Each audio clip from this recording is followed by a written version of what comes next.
Bonjour à toutes et à tous, nous sommes donc à Moselle Incroyable Talent. Est-ce que tu peux te présenter?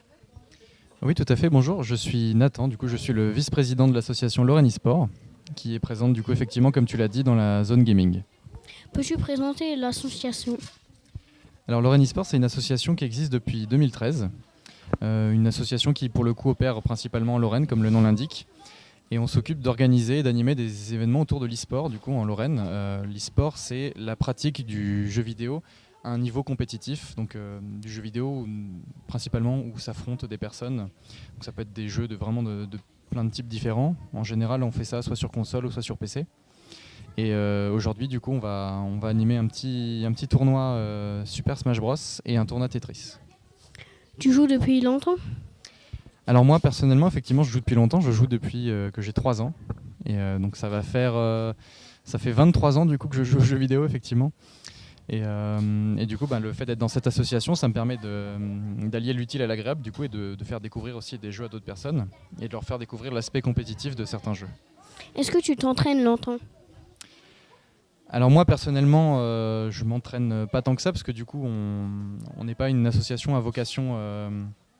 On n'est pas une écurie de joueurs. En fait, on est là juste pour animer et organiser les événements e-sportifs.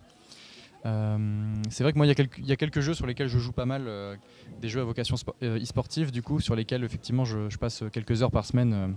Ça permet de s'améliorer et c'est important aussi parce que du coup, ça nous permet de bien connaître les jeux. Parce que du coup, après, si on les propose en tournoi, l'important c'est de savoir en fait ce qu'on va proposer, de connaître les règles et de pouvoir en discuter avec les joueurs aussi et de savoir dans quoi on s'aventure pour pas y aller les yeux fermés. Pourquoi es-tu venu à Moselle Incroyable Talent? Alors, on est venu ici parce que du coup, on a été invité par le département qui souhaitait du coup mettre davantage cette année en avant la partie jeux vidéo et la partie sportive. Parce que du coup, en fait, le département organise aussi un événement qui s'appelle Moselle Gaming, qui a lieu normalement aussi tous les ans en parallèle de Moselle Incroyable Talent.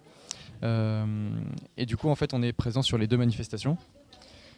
Et du coup, ils nous ont invités parce que du coup, ça nous permet d'avoir plusieurs différents aspects du jeu vidéo. Parce que du coup, à côté de nous, par exemple, on a le jeu vidéo plus arcade sur les bornes d'arcade ou les vieilles consoles pour faire du rétro gaming. Et nous, on représente plutôt le jeu vidéo, justement l'aspect compétitif, ce qui est démontré aussi sur les stands à côté avec Lana France et Caillou Gaming. Donc c'est vraiment histoire de... Je pense qu'ils voulaient montrer à travers ces animations du jeu vidéo qu'il y a pas que le jeu vidéo traditionnel et que du coup... il y a d'autres voies, d'autres portes. En plus, l'e-sport s'est beaucoup développé récemment et du coup, ça permet aux jeunes qui connaissent de retrouver cette chose qu'ils ont l'habitude de voir sur Twitch ou sur YouTube et de participer eux-mêmes au détour d'un après-midi comme ça aux arènes de Metz. Mais quels jeux vont concourir? Alors nous, sur notre stand, du coup, comme je l'ai dit, il y aura un tournoi Super Smash Bros et un tournoi Tetris. Alors sur le stand à côté de nous, si je me trompe pas, il y a un tournoi Dragon Ball Fighters, qui est un jeu de combat du coup. Et il y a aussi, je crois, un tournoi FIFA à confirmer. J'avoue que j'ai un petit trou de mémoire. Mais du coup, sur notre stand, oui, donc Super Smash Bros, c'est un jeu de combat avec les personnages de l'univers de Nintendo, pardon.